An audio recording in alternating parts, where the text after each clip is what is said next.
Hi everyone, it's Barbara Hayward here from the Old Girl Spiritual Stuff YouTube channel and Facebook page. What I'd like to do today, which I haven't done before, is I want to read a couple of excerpts out of my book, Letters from Grandma. This book can only be got from my website if you're interested in purchasing it. I'm going to do this over a series of 3 videos. There is 6 particular stories that I'd like to read to you, and they are about my personal journey. There's no teachings in it. There is no morals, or there's none of that in there. I just wanted to share some of the amazing experiences that my people, Spirit, the universe, have given to me over a period of years. And the majority of them did happen around Mount Taranaki, which is in a place called New Plymouth, around that area, Taranaki area, province, and then it spreads out a little bit more. So I will be reading this. So I do apologize for not looking at you the whole time. So I will start here. In this particular letter, I want to share some private and very personal spiritual situations and gifts that happened to me over the time. I have chosen just a few to share with you, my darling. There were a few that happened in, around, and because of Mount Taranaki and the spiritual relationship that over time I realized we had. These are stories I do not normally speak about, and certainly do not use in my teaching situations. It would seem like I have written these letters differently, and I probably have. All my letters to you have been heartfelt, but this letter goes deeper because it's for my eyes only. This first experience came from Mount Taranaki speaking to me about its anger and disappointment at events that were occurring. This was around the time that Mount Egmont had a name change to Mount Taranaki. Lots of diverse energies was happening around the region, just on that subject alone. It was early 1990s and we were still living in Palmerston North. I had been invited to be a guest speaker at the Spiritual Centre in New Plymouth on a Sunday night. Den and I had decided to leave reasonably early Sunday morning, have lunch on the way, enjoy the scenery, do the service, stay the night, and then go home. We left as planned, had lunch at Wanganui, drove through Hara, and we were approaching a township called Inglewood. It's not a big town, it's just a reasonably small. It's probably bigger than a village, but not a city. All of a sudden, I started to feel violently ill. It didn't feel like an upset stomach from something I had eaten earlier. My head began to pound and I felt very nauseous. I asked Den to keep us safe, but could he please get me out of this town? This town, you had to go like the road. There was only one road through the town. I knew something was very wrong and I didn't know how to deal with it. So leaving quickly seemed reasonable to me. The further out of town we went, the better I began to feel. After the service at the Spiritualist Centre that night, I asked a gentleman if he knew of anything that had happened over the last couple of days in Inglewood. He looked at me strangely and asked why I was asking. I explained that after the afternoon's event around, in and through Inglewood, and that I had an intense feeling the mountain was very unhappy. By this time, several people had come over to where we were talking, and the gentleman began the story. He explained that the mountain was a male energy mountain, and that he looked over the communities, and he was there to give energies that were needed. when needed. I said that were needed when needed. I wasn't surprised that it was a male mountain. I had felt a very masculine energy. He went on to say that he would explain to me the story of why the mountain was there another day, when he was sure he was sure I'd be fascinated with the story. And it is a fascinating story, Māori mythology, of why Mount Taranaki is exactly as it is. It is actually quite fascinating. This gentleman was Māori and he knew the myths regarding the mountain. He continued explaining that the day before, a young Maori lad had murdered his girlfriend and their young baby. The mountain was very angry at the violence that was happening in the Māori communities and needed it all to stop. The negative energies were destroying the hearts of the Māori people. I was very interested to continue this conversation, but the evening was drawing to a close. The gentleman promised that when we meet again, he would love to tell me more about the Māori culture and beliefs. The next morning after breakfast, Dean and I said our goodbyes to our host and began our journey home.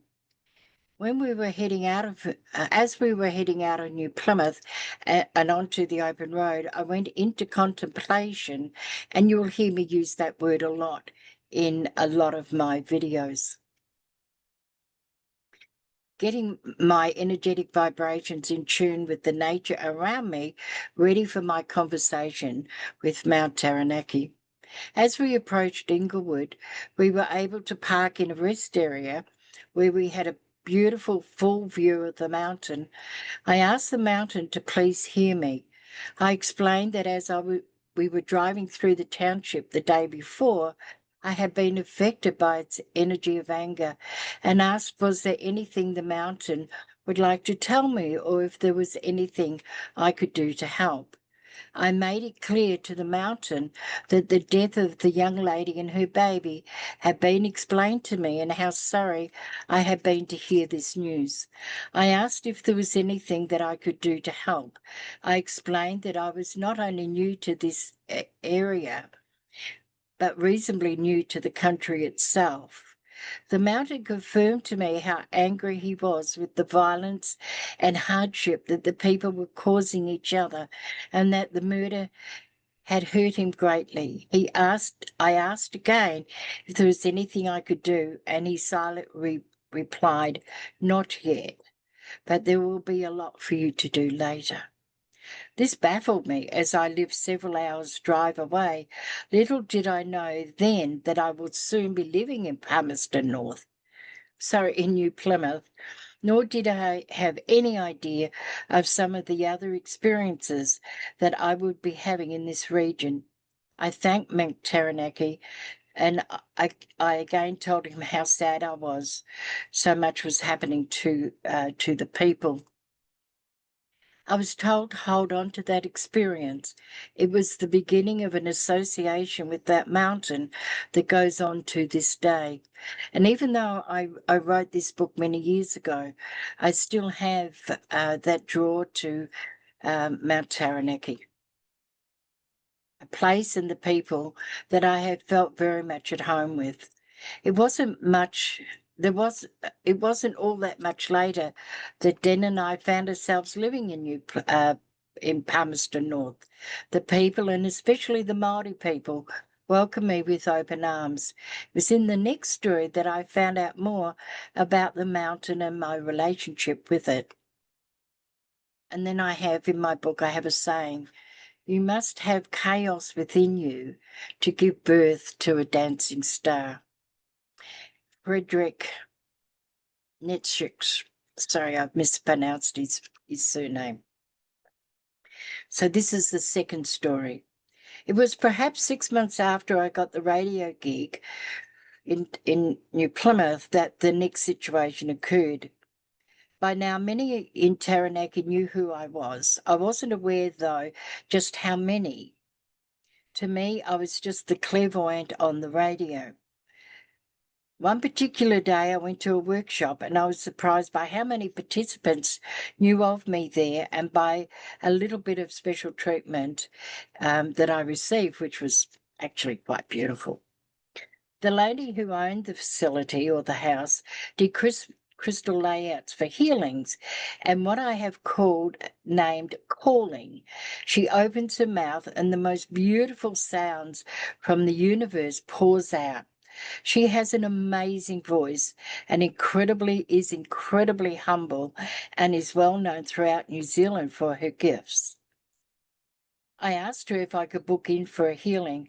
I'm very cautious about who I get to work on my body. We arranged a time and I went home very excited. I gained a lot from the workshop. The day came for my healing. We related to each other perfectly, and as she laid out the crystals, I spent a wonderful hour with her. At the conclusion of the session, she invited me to stay for a cup of tea. I do like my cups of tea. Over the cuppa, she opened up and told me of an event that had occurred to her that she now knew not only involved me, but was specifically for me. In the first week of March, she was instructed to go out to the back of her house on her patio, face the mountain, and spend some time calling. She wasn't told why, just to do it. Like all good spiritual workers, we often get asked to do things without fully understanding why. She was asked to do this at dawn, at noon, and at dusk, and she was asked to do this for 3 days in a row. As soon as she went out in the mornings to sing facing the mountain, Mount Taranaki, the rain started and didn't stop for the next 3 days. On the third day, when she finished the singing at dusk, she asked what all of this was for. She was informed that someone was coming into town to live and had a very important spiritual job to do for the region and that the area needed to be cleansed. The rain was the way for the cleansing to occur. She was thanked for her patience and told that the mountain was overseeing the cleansing of the energy. She was slightly baffled as she had never been asked to do anything like this before. She told me that she had seen my advertisements in the paper a few months after this and wondered if it was me that the universe was speaking of. When I got the radio gig and I was doing all my work in town, she sensed I was the one she helped for the cleansing. She had been observing me over the months and was really pleased with what was happening. I didn't ask her what she meant. I was too dumbfounded to actually ask questions. She then invited me to come back if I felt the energy too heavy in the future. I didn't know what was ahead for me, but she knew she was helping me make my transition to do the work easier. I thanked her sincerely and left. I went back to her one more time for my special healing. I felt so honored I was speechless. To be honored by Spirit, the mountain, and the universe like this was and still is very, very humbling. I don't, as a rule, show my humbleness. I'm quite bolshy. I don't need to show or prove to anybody my relationship with my spirit people. To Spirit, the angels in the universe, I am very humble. A footnote to this story. When Den and I were driving to New Plymouth on our way to live there, Den driving the furniture van and I driving our car, as I was coming into Hara, I can't say it properly, the mountain said very distinctly, "Welcome home, Barbara." I had no idea what that was all about. I had never lived there before. I'm an Australian until I was 38. I lived in Australia until I was 38 years old. It took me over a decade later to understand the implications of what the mountain was saying. That was the first two of the experiences that I had, that Spirit gave me through the mountain and from the mountain. It's a very, very magnetic mountain. It's a very clean looking mountain. It's, straight up and straight down. Many, many thousands of people have walked up Mount Taranaki. I have not. And so next, the part 2, I will continue on with the story. Thank you for listening. Until then, don't forget to breathe.